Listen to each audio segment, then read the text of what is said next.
it seem like we feel the same. We love what we hate.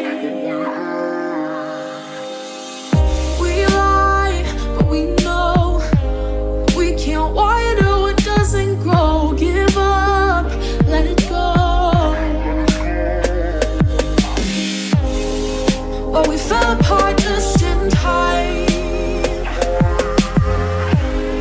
You say at least it was worth the try.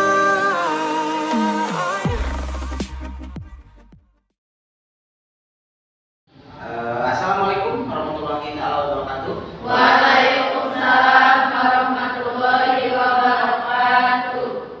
Syukur alhamdulillah pada pagi ini kita dapat berjumpa kembali dalam mata pelajaran PAI mengenai Asmaul Husna. Ya, sebelum menginjak terhadap apa yang akan kita bahas, terlebih dahulu Bapak tolong dipimpin oleh ketua kelasnya untuk melaksanakan doa bersama. Silakan. Sebelum belajar, mari kita berdoa. Berdoa mulai.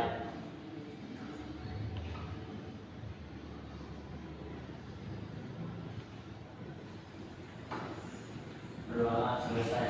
Baiklah, selanjutnya kita menginjak kepada pembacaan Asmaul Husna bersama-sama setelah barusan berdoa, ya, menurut kepercayaan, menurut keyakinan kalian doanya.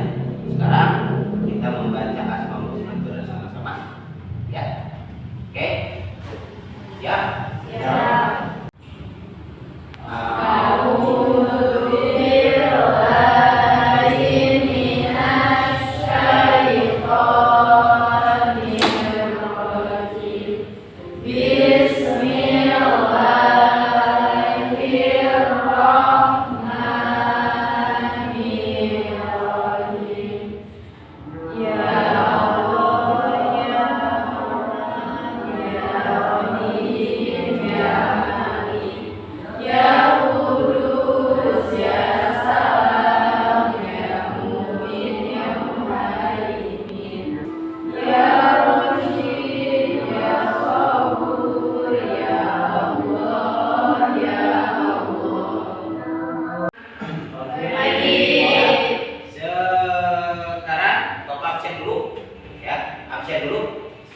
Siapa yang tidak hadir? Hadir semuanya atau ada yang tidak hadir? Hadir semuanya. Terima kasih. Ya, kita menginjak ke pelajaran selanjutnya. Kita buat kelompok, ya, bikin menjadi 4 kelompok. Dalam kelompok itu, Bapak nanti akan membahas tentang menerapkan perilaku mulia terhadap kehidupan sehari-hari. Ya, nanti kita diskusi bersama-sama apa yang akan nanti kalian pertanyakan dan apa yang akan kalian sanggah, nanti silakan kemukakan, ya. Sebagai panduan nanti Bapak akan arahkan seperti apa menyampaikannya. Yang penting sekarang buat dulu kelompok menjadi 4 kelompok. Mengerti? Ya, silakan buat dulu kelompok. Jadi 4 kelompok saja. Jadi 4 kelompok.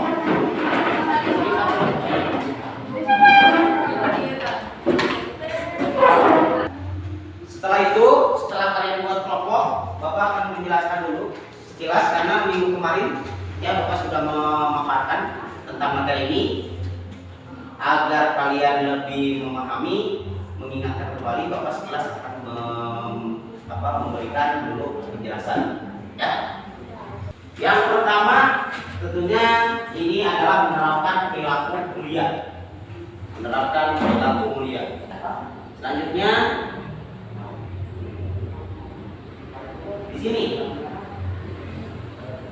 harus menerapkan kita dalam kehidupan sehari-hari menjadi orang yang dermawan.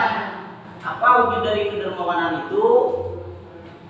Ya, pertama selalu menyisihkan uang jajan.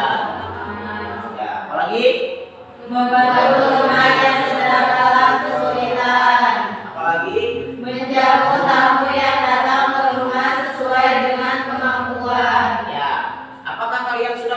melakukan hal-hal seperti itu dalam kehidupan sehari-hari? Ada dari ketiga poin itu kalian, anak-anak itu sekalian sudah pernah menerapkannya? Sudah.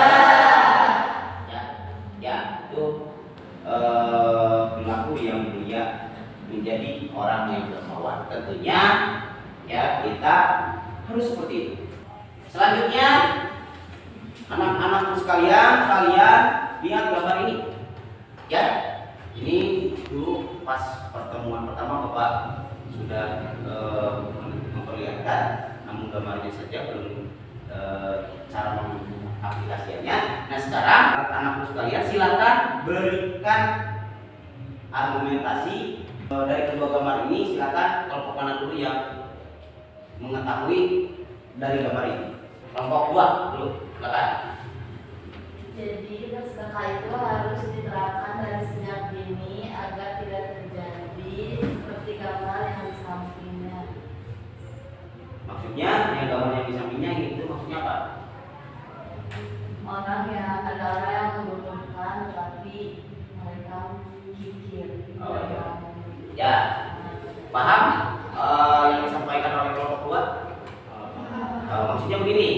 Jadi bahwa ketika kita berbuat baik itu harus diterapkan sedini mungkin, ya, sejak dini masih anak-anak, agar nanti tidak terbawa sampai tua. Atau ini kan kalau misalkan dari anak-anak sudah diajarkan bersedekah, dermawan, baik, tentunya nanti kedepannya sudah tuanya itu akan baik juga, ya. Tapi kalau misalkan tidak diajarkan, otomatis ditakutkan setelah dewasa atau sudah tua terjadi seperti ini, kikir. Ada lagi kelompok yang lainnya? Ya, kelompok 3.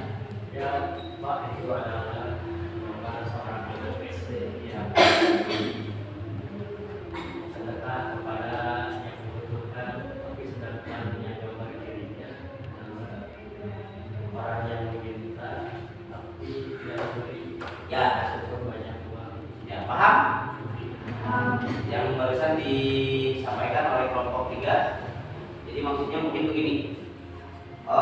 Gambar pertama itu anak kecil ya sedang memberikan sedekah.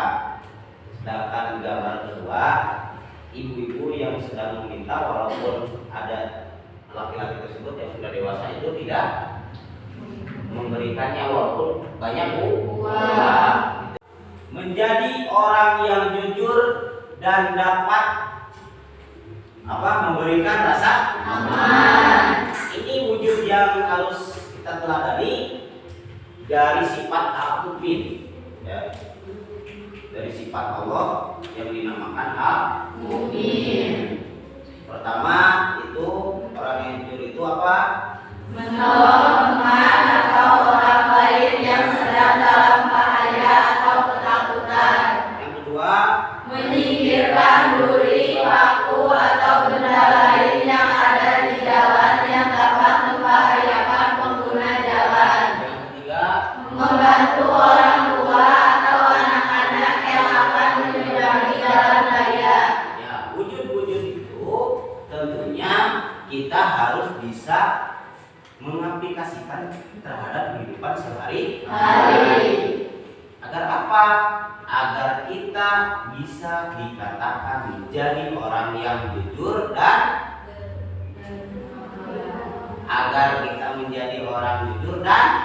memberikan rasa aman. dapat memberikan rasa aman. Gitu. Kalau misalkan minimal 3 itu saja, insya Allah ya kita akan dapat mudah dipercaya orang lain. Itu. Selanjutnya di sini ada gambar. Gambarnya ini. Siapa yang bisa menjelaskan ini?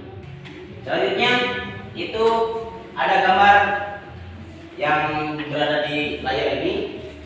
Siapa yang bisa menjelaskan atau memaparkan gambar ini? Siapa? Kelompok 1 silakan.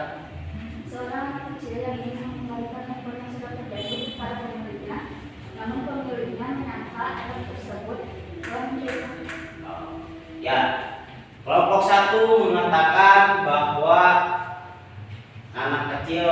tentang handphone. Ya, ketika mengembalikannya, orang yang memiliki handphone itu menganggap apa? Atau menganggap bahwa anak tersebut ya mencurinya, ya gitu. Kadang-kadang gitu. Ya, kalau kita berbuat baik, kadang-kadang orang lain itu tidak menganggap itu adalah kebaikan kita, tapi tidak apa-apa. Yang penting kita ikhlas. Ya, selanjutnya satu lagi. Ada lagi? Cukup. Selanjutnya yang ketiga, senantiasa bertawakal Pada Allah Subhanahu wa Ta'ala. Apa wujudnya? Menjadi pribadi yang mandiri, melakukan pekerjaan tanpa harus merepotkan orang lain, bekerja atau belajar dengan sungguh-sungguh karena Allah Subhanahu wa Ta'ala tidak akan mengubah nasib seseorang apabila orang tersebut tidak mau berusaha. Ya. Ini wujudnya. Ya, ada dua yang Bapak rangkum. Pertama, belajarlah menjadi pribadi yang mandiri. Ya, yang kedua, belajar dengan sungguh-sungguh. Kembali lagi dengan ikhlas, niat karena Allah. Ya, insya Allah semua yang kalian kerjakan itu akan menjadi ibadah. Dari gambar ini, yang pertama itu kalian bisa lihat sendiri, ya. Anak-anakku sekalian bisa lihat sendiri, itu ketika mendapatkan sebuah musibah, ya, itu posisinya orang tersebut lagi berdoa dalam di tengah-tengah kehadiran. Ya, itu mungkin dalam perang yang bergumpa. Selanjutnya itu sedang meminta kepada Allah. Biasanya itu dilaksanakan pada malam hari. Ya, pada malam hari. Ya, supaya apa? Berdoa dilaksanakan pada malam hari itu biar lebih hikmah, tenang, sunyi. Karena malam hari itu jauh dari gerak maya. Orang-orang pun mungkin pada tidur. Menjadi pribadi yang keempat, menjadi pribadi yang kuat dan Teguh pendirian, apa perwujudannya? tidak mudah terpengaruh oleh rayuan atau ajakan orang lain untuk melakukan perbuatan tercela. Kuat dan sabar dalam menghadapi setiap ujian dan cobaan yang dihadapi. Ya, itu ya. Menjadi pribadi yang kuat itu ada dua poin yang Bapak sampaikan sengaja, yaitu tidak terpengaruh, kuat dan sabar.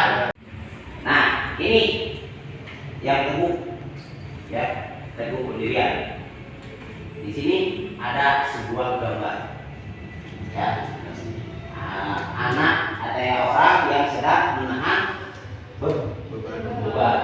Nah, di sini disimbolkan bahwa artinya gambar tersebut itu orang atau kecil, ya, manusia kecil, orang yang tertindas, ya, ini diinjak oleh bisa pengusaha, bisa orang kaya, ya, itu biar kita lemah. Tapi gambar ini memperingatkan walaupun kecil kita harus kuat semaksimal mungkin. Apa? Pemimpin Apa perwujudannya? mempersatukan orang-orang yang sedang berselisih, rajin melaksanakan sholat berjamaah, hidup bermasyarakat agar dapat memberikan manfaat kepada orang lain. Kalian, anak-anakku sekalian, lihat gambar ini. Ini ada 3 gambar, ya.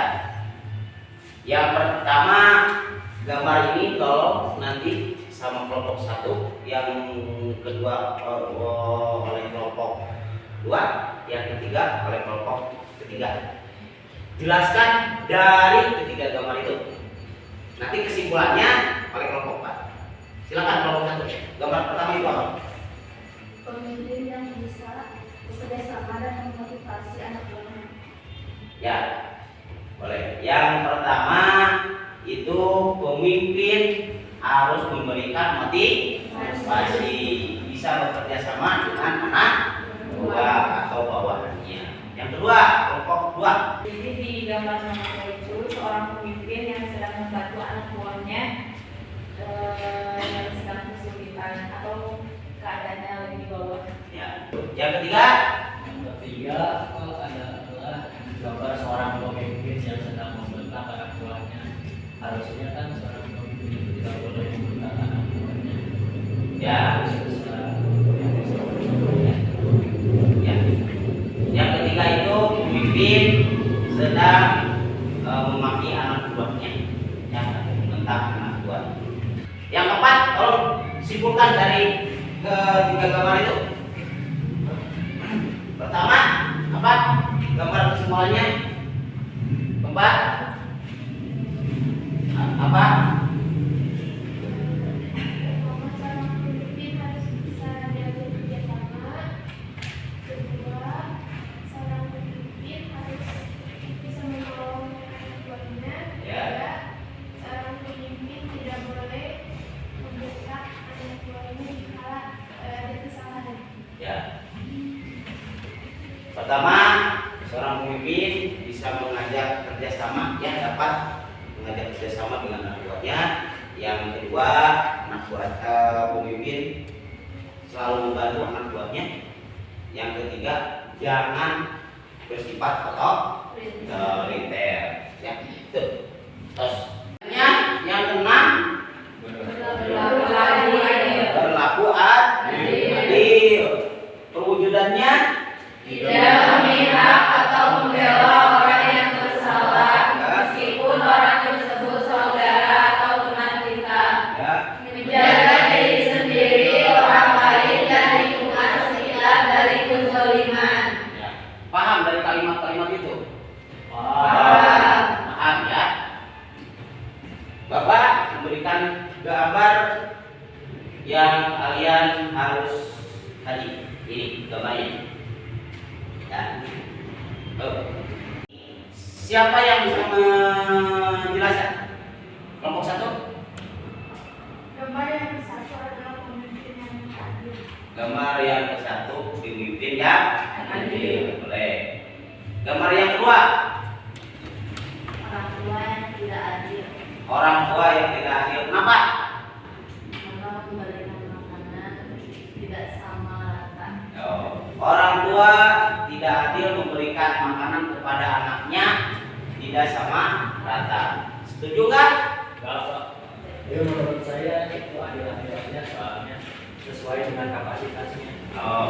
Kelompok tiga adil, adil, ya. Kelompok dua tidak adil. Yang kelompok dua mengatakan itu tidak menyamaratakan makanan. Yang kelompok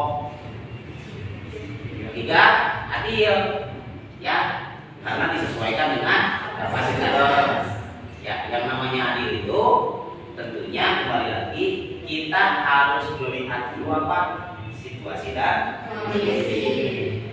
Yang adil tidak selalu sama, tidak selalu rata.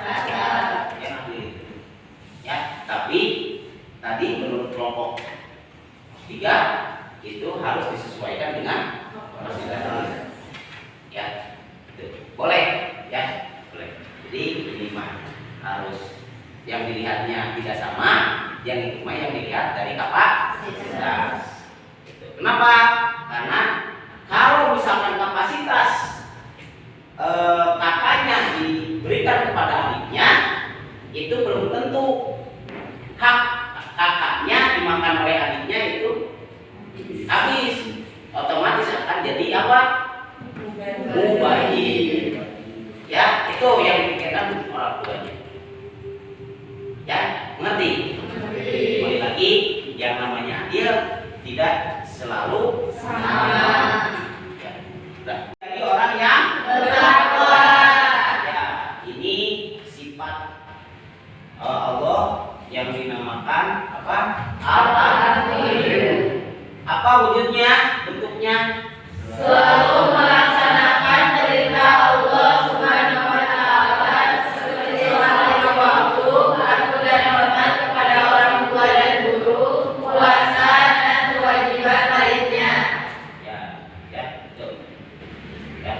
kalian dari kalimat itu? Lanjutkan kembali. Lanjutkan ya. Nah, Arman. Jadi dari materi yang tadi Bapak sampaikan, ya, mengingat kembali. Di sini ada tugas. Kalau kerjakan hari ini, ya, hari ini tugasnya ini kalian seperti tadi, ya, memberikan contoh. Tapi tulis dalam bentuk narasi, ceritakan contohnya. Ya, ini contoh. Pertama, berikan contoh menjadi orang yang dermawan pada kehidupan sehari-hari. Apa? Jadi orang dermawan itu, contoh yang tadi, anak kecil memberikan sedekah. Terus apa lagi? Yang selanjutnya, ya, boleh minimal itu satu, memberikan contohnya. Maksimal boleh berapa saja. Ya, tuh. Nanti Bapak akan kasih skor nilai, ya, untuk hari ini. Ya, nanti setelah selesai kumpulkan, pertemuan selanjutnya Bapak akan kasih tahu nilainya berapa-berapanya. Ya, mengerti? Mengerti.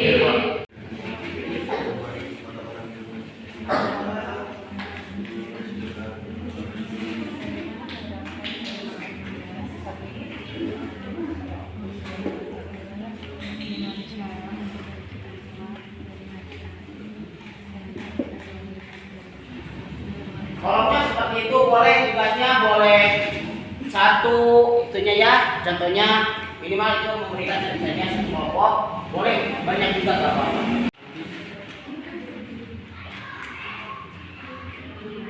Silakan tugasnya buat ya. Tuh. Nanti setelah beres kumpulkan ya, kumpulkan. Ini Bapak kumpulkan minggu depan, mudah-mudahan nilainya keluar ya. Bapak akan meriksa minggu depan, Bapak akan tahu nilainya berkelompok. Ya. Sebelum ya kita menutup acara ini, Bapak membuat sebuah rangkuman. Kalau siapa yang bisa membacakan dari rangkuman materi yang telah tadi Bapak sampaikan, silakan. Orang yang beriman akan menjadikan tujuh sifat Allah Subhanahu wa Ta'ala dalam Asmaul Husna sebagai pedoman hidupnya. Dengan memiliki sifat menjadi orang yang dermawan, menjadi orang yang jujur, dan dapat memberikan rasa aman. Senantiasa bertawakal kepada Allah Subhanahu wa Ta'ala, menjadi pribadi yang kuat dan teguh pendirian. Berkarakter pemimpin, berlaku adil, menjadi orang yang bertakwa, terutama diterapkan pada kehidupan sehari-hari. Tadi disampaikan yang mudah-mudahan bermanfaat bagi anak-anak sekalian ya. Tahap demi tahap telah kita lalui pada hari ini dalam materi pembelajaran PAI. Selanjutnya untuk menutup pembelajaran hari ini ya, sebelum berdoa tolong kembali lagi ke tempat semula. Selanjutnya kita berdoa bersama-sama untuk menutup kegiatan pembelajaran hari ini. Amin.